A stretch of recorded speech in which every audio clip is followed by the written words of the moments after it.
Have you ever been on an airplane and there's turbulence?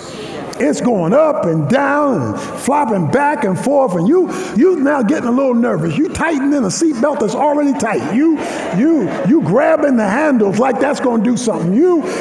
Because you have been disturbed. But you know the feeling you get when the pilot that you don't see comes over the loudspeaker and he speaks into the turbulence. And he says, well, we've hit some turbulence at 35,000 feet. I'm going to go down a few thousand feet to find us some smooth air. This will last for about 15 to 20 minutes. Do you know the feeling you get when you just hear his voice in the midst of the turbulence, calming the uncertainty of the insecurity that you're in? God will allow or create turbulence in our life and in our circumstance in order for us to pay closer attention, because now we want to hear more of what he has to say in the turbulence that we're going through. If he wants to move you to a new career, he'll create turbulence in the career you're in. If he wants to move you to a new circumstance, he'll create turbulence in the circumstance you're in. If he finds out you love money too much, he'll start breaking stuff down to take away your love for money. He will create a turbulence in the situation because he wants you to hear him a lot closer than you were previously listening. In fact, he's creating now worldwide turbulence. In case you don't know it, that's what COVID was all about. It was about worldwide recognition that there's stuff out there we can't handle, can't answer, can't fix, so you better pay closer attention. So when God wants to make sure that you are more attuned to listening, whether you choose to or not, because he says you can refuse it, he will allow or create turbulence, or what he calls the shaking or the disruption of the normal activity or the normal movement of things.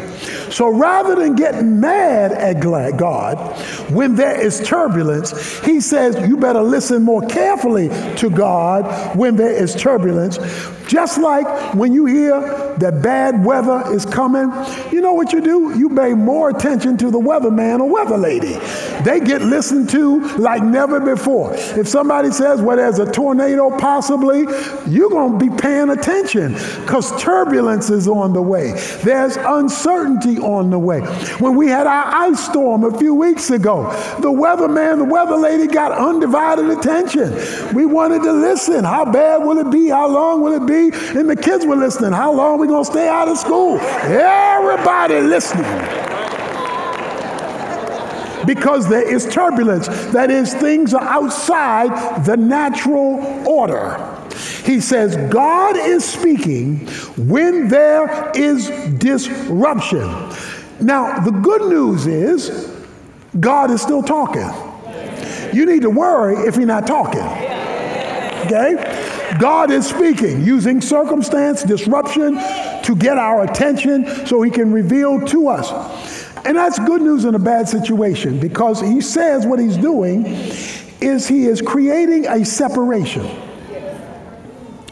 He says the removing, verse 27, of those things which can be shaken. So he's getting rid of something, of created things. Whoa. He's trying to change something in the physical to replace it with something in the spiritual. You know why?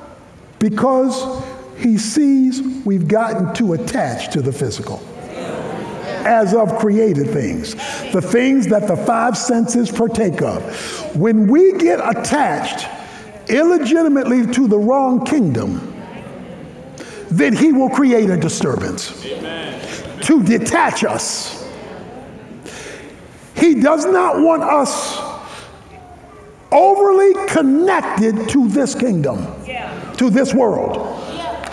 We're supposed to be in it, but we're not supposed to be tied to it. We're not supposed to have it as our ultimate obligation. And so disruption is what he will bring.